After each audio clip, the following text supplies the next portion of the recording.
Hey everyone, welcome to Homeschool.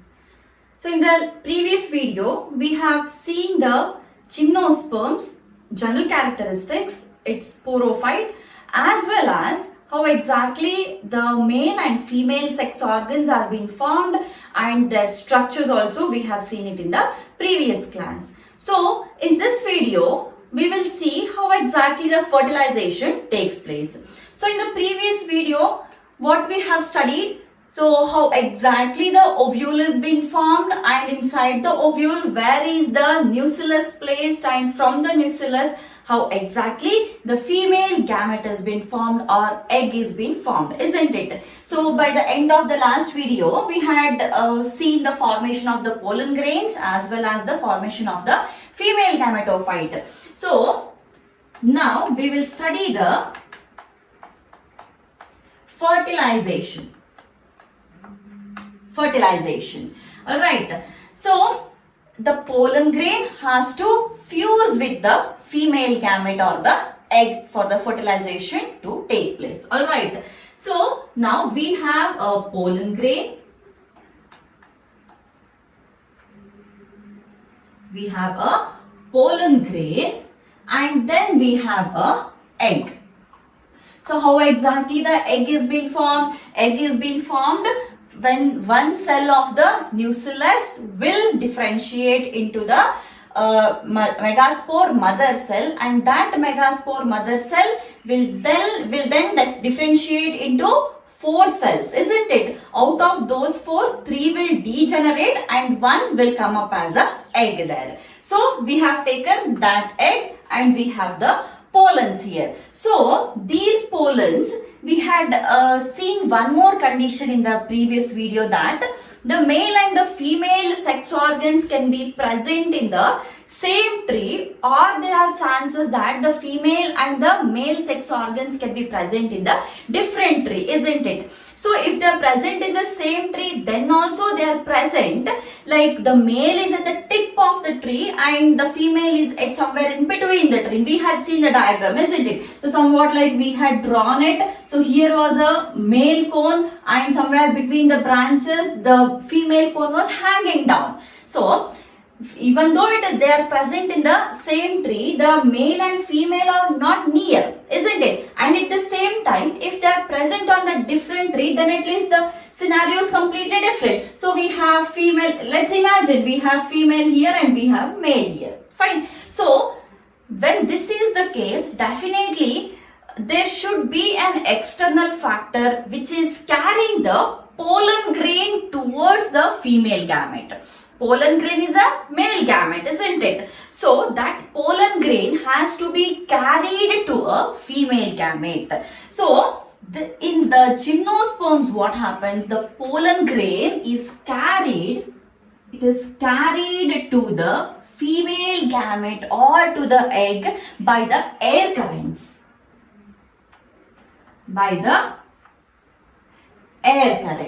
So pollens are carried by the winds or the air currents, and then they come in contact with the opening of the ovule. So we had drawn one structure in the previous video. We had 2 ovules like this, isn't it? So inside that there was nucellus part, and one particular cell out of the nucellus had become or had differentiated into the megaspore mother cell, and in turn which developed into a egg. So let's imagine here we have a egg.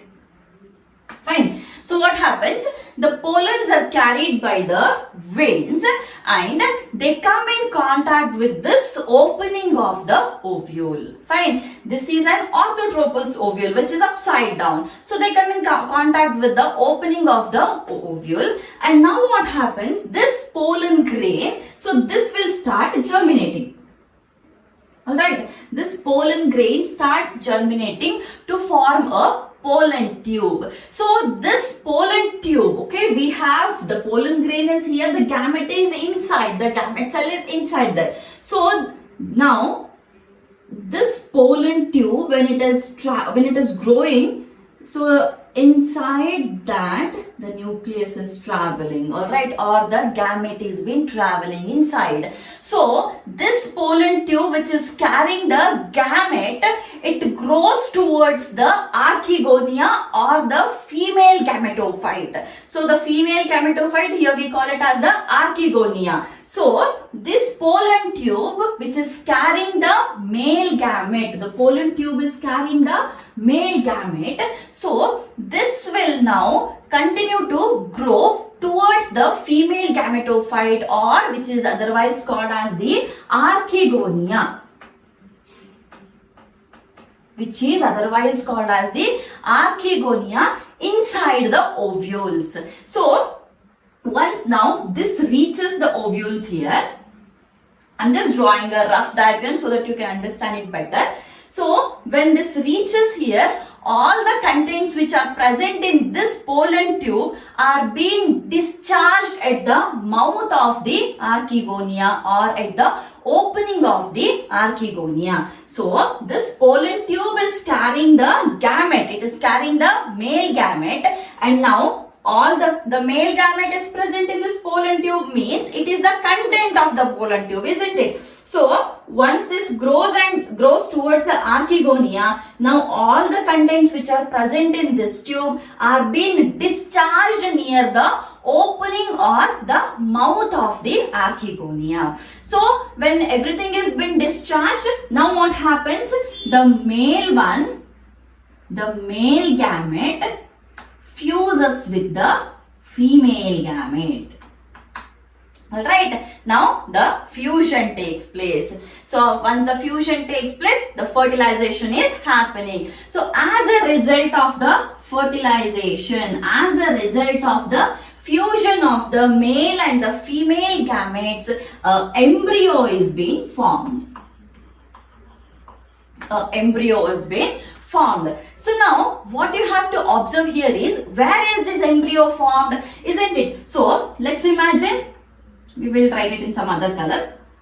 So these were actually the male gametes. Let's imagine it that way. So here the male gamete has, when it is discharged, when the pollen tube discharges all its content, the male gamete should come and fuse here, isn't it? So as a result of fusion, now we are supposed to get one zygote, and that zygote should also be present here in this particular component only, isn't it? So the the embryo which has been formed, that embryo is also present inside this ovule only. Okay, so after the fertilization, we get one zygote. That zygote is developed into the embryo. All the zygote, embryo development, everything is happening inside the ovule only, isn't it? So the zygote, it is turned into embryo, that is fine. So which is present here after the fusion, the zygote has been formed. This is turned into embryo, fine. What happens to this ovule? Alright, this ovule, I'll write it, zygote is converted into embryo. Ovule is converted into seed.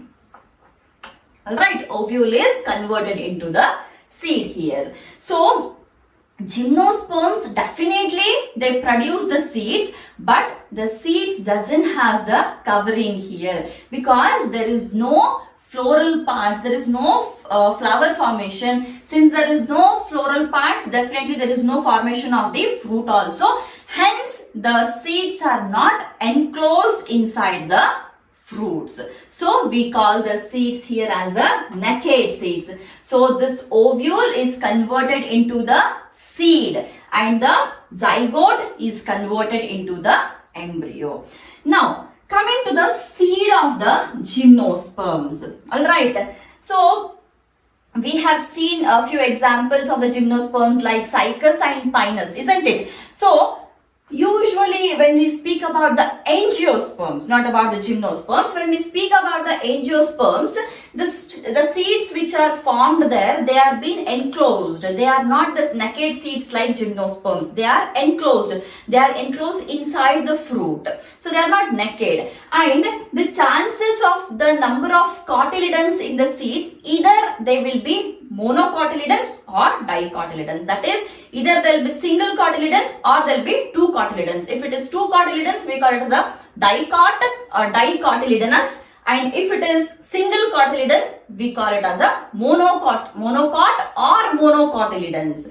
Whereas in case of gymnosperms, apart from the monocotyledon or dicotyledon, there are chances that the seeds can have many or multi-cotyledons. Many cotyledons, or in other words, they can be called as multi-cotyledonous. Okay, like we have mono and dicots in the angiosperms, we also get to see the monocotyledons, many cotyledons or multi-cotyledonous in case of the gymnosperms. Alright, so sex organs, we have seen it in the previous class or previous video, and this is the fertilization. The male gamete fuses with the female gamete. The male gamete is actually the pollen. Pollen is carrying the male gamete, isn't it? So the tube starts growing from the pollen, and that tube will discharge all its content into the Archegonia, or the mouth of the Archegonia, and there the male gamete fuses with the female gamete and they form a zygote. Later on, the zygote is converted, or it is developed into the embryo, and the ovule is developed into the seed. Alright, so this is about the fertilization or reproduction in case of the gymnosperms. So I hope you have understood all the characteristics as well as the fertilization part of the gymnosperms. So next, we will move on to the classes of the gymnosperms, or different groups which are present in the gymnosperms. There are three classes in the gymnosperms, or there are three groups in the gymnosperms. So the first one is the Cycadopsida. The first one is Cycadopsida. An example for the Cycadopsida is the cycas. Example is cycas. So what are the characteristics of this? So these usually have a large frond. They have a large frond. So what is frond? So frond is a type of a leaf, or the foliar structure or the leaf structure is called as the frond actually. So cycas, we have seen already the structure of cycas. So there is a stem, and we have very large leaves like this. So these branches have got leaves here. So the leaf or the foliar structure is quite large in case of the cycas. So such large fronds are the leaf structures which are quite large in the size, are usually belonging to the Cycadopsida. And one more very important characteristic of this particular group is they have pinnately compound leaf. They have pinnately compound leaf. Alright, so firstly they have a large frond and they have pinnately compound leaves. So this is the Cycadopsida, and the example for that is cycas. And then second one is the Coniferopsida. Second one is Coniferopsida. So the example for the Coniferopsida is the Pinus. Example is Pinus here. So what are the characteristics here is the large tree of the sporophytic or the sporophyte, usually which is mature. Alright, so the sporophyte is a mature, we usually consider that as a predominant stage here. So that mature sporophyte produces the reproductive phase in case of the Coniferopsida. Alright, so the large tree is usually sporophytic and that is a mature sporophyte. So that produces the cones in the reproductive phase. Alright, we'll write it. So the large tree or the sporophyte or the mature sporophyte. Large tree is sporophytic in nature. Alright, the large tree part is sporophytic and that sporophyte is a mature one. Alright, that is mature one and it produces cones. It produces cones in the reproductive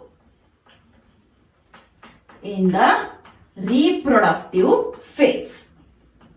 It produces the cones in the reproductive phase. Then next one, third one is the Metapsida.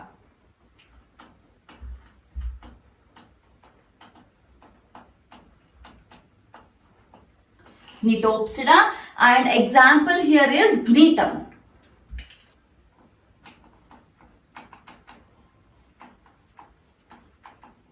Example is gnetum. So this majorly includes the extinct genera actually. It includes extinct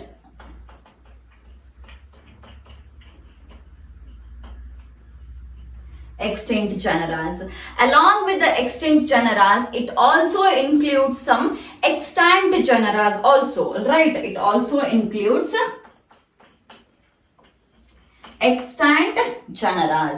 So majorly it gives us the information about the evolution actually. So how exactly the gymnosperms evolved, how exactly the today's gymnosperms, the advanced gymnosperms, how they evolved, so that evolutionary link or the connection can be studied by these particular plants or the members which belong to the Gnetopsida. And a very good example for the Gnetopsida is the gnetum. Alright, so these are the three groups or the classes of the gymnosperms, that is the Cycadopsida, Coniferopsida and the Gnetopsida.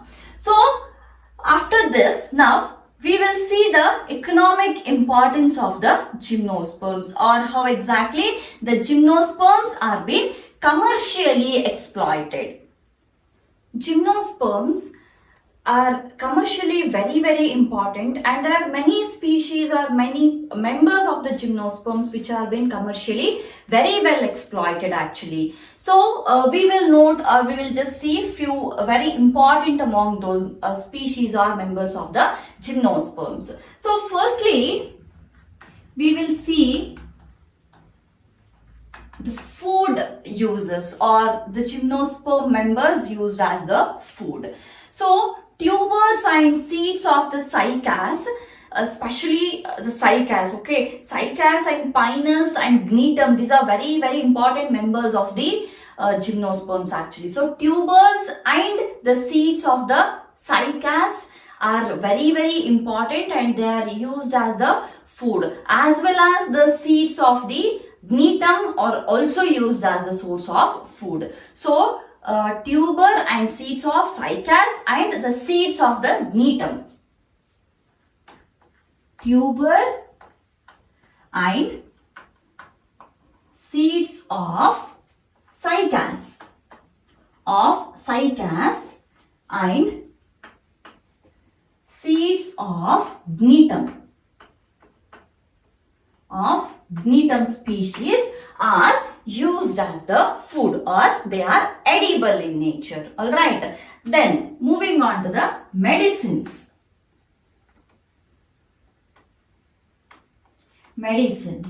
So there are many members of the gymnosperms which are being used by the medical industries. but a very few or very important among them is the resins of the cycas. Alright, resins of cycas is used to treat the ulcers.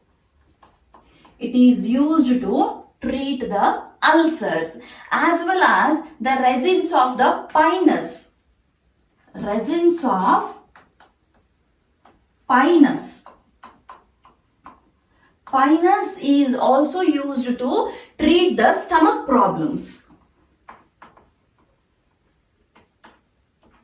Is used to treat the stomach problems. Resins of cycas is used to treat the ulcers, and the resins of pinus is used to treat the stomach ulcers.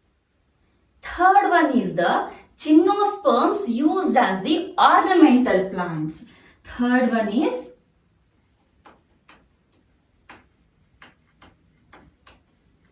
ornamental plants.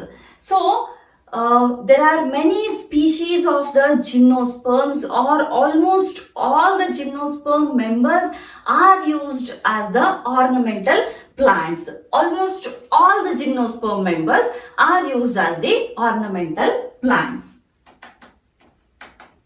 All gymnosperms are used as ornamental plants. Next one is the furniture. So gymnosperms are one among the very good furniture woods actually, especially the pinus wood. So fourth one is the furniture. So pinus wood is used as a very good furniture wood. Alright, and it is one of the costliest wood also. Fine. Then the gymnosperms used as the industrial products.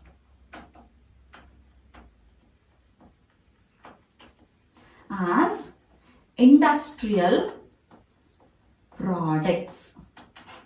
Okay, so especially the pinus again. Alright, pinus is one of the, as I said, cycas, pinus and gnetum are one of the important members of the gymnosperms. So from the pinus usually paper is being obtained. Alright, from the pulp of the pinus species the paper is being obtained. So paper is obtained from pulp of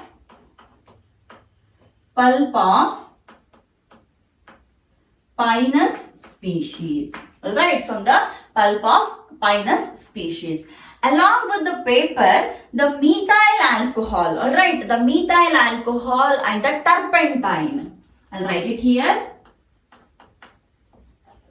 Methyl alcohol and turpentine.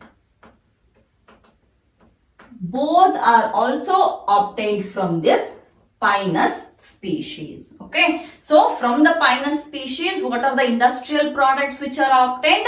It is the paper, the methyl alcohol and the turpentine are obtained from the pulp of the pinus species. Alright, then gymnosperms also help in the academics. Gymnosperms,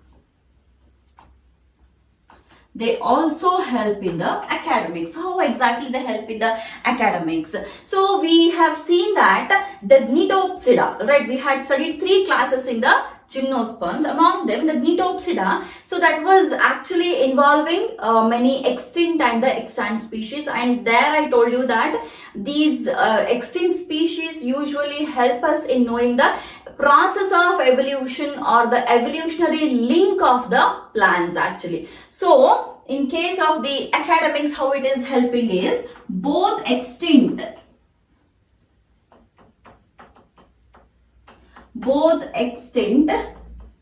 and extant species. Alright, both extinct and extant species of gymnosperm, they help in studying the process of evolution. They help in studying the process of evolution. Alright, so any organism which is present today definitely should have evolved from some other organism, isn't it? So studying that link is actually very, very important, and such study links are being provided by the extinct species which belong to the gymnosperms. So these are some of the important applications or uses or the economic importance of the gymnosperms. So please remember all these, especially the pinus, cycas and ignitum. They are really, really very important. Alright, along with these three, there is one more. Okay, there is one more. The name is sequoia. I'll write it here. S-E-Q-U-O-I-A, sequoia. So this is called as the giant redwood tree. It's called as giant redwood tree. Alright, it's called as the sequoia is a name of the tree. This is called as the giant redwood tree. So this tree is one of the tallest tree species found on the earth. Alright, so when you see the most tallest trees, so one among the most tallest trees is the sequoia, which is also called as giant redwood tree. Remember this word, this is really important and it's been asked many a times. Okay, so sequoia is a name of a tree which is called as the giant redwood tree. Giant is huge, fine. So giant redwood tree, and this is one of the tallest tree species found on the earth. Okay, so by this we complete the gymnosperms. We have seen the general characteristics, we have seen the sporophytic differentiation, that is leaf, tree, leaf, root and the stem. Also we have seen the sex organs, how are they developed and what are their structures, as well as the fertilization and different groups of the gymnosperms, as well as the economic importance. So this completes the gymnosperms. So in the next video, we will come up with the last part, that is the angiosperms. Okay, very, very important part, as well as most of the plant species which are found are the angiosperms. So anyways, we will in the next video we will come up with the angiosperms and study it in detail. All right, so subscribe the channel and share the videos.